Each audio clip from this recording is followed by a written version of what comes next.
पुढची बातमी आहे नाशिकमधली। नाशिकमध्ये भाजपमधून बंडखोरी केलेल्या रुची कुंभारकर यांची उमेदवारी सध्या कायम राहिलेली दिसतेय।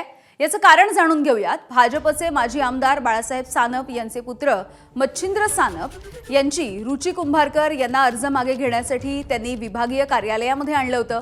मात्र कुंभारकर यांच्या कार्यकर्त्यांनी या कार्यालयाच्या बाहेर जोरदार घोषणाबाजी केली आणि गोंधळ देखील घातला। याच वेळेला अधिकृत उमेदवार असलेले मच्छिंद्र सानप यांनी कुंभारकर यांना निवडणूक अधिकाऱ्यांच्या कार्यालयामध्ये नेलं। मात्र तोपर्यंत वेळ संपलेली होती, त्यामुळे कुंभारकर यांना आपला अर्ज मागे घेता आला नाही। त्यांची उमेदवारी अजूनही कायम राहिलेली आहे।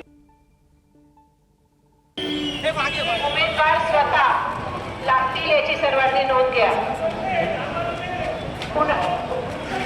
कोणी द्यायचं राहिले उमेदवार स्वतः सर्वांनी माझ्या हातात दिलेले आता हे घाबरलेले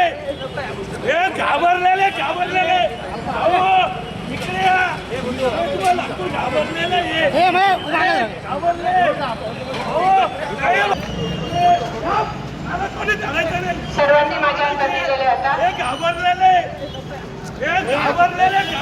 हे ताई तुम्ही हे गुंडो तुम्हाला घाबरलेले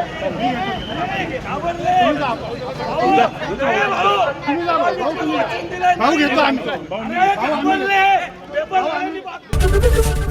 एबीपी माझा, उघडा डोळे बघा नीट।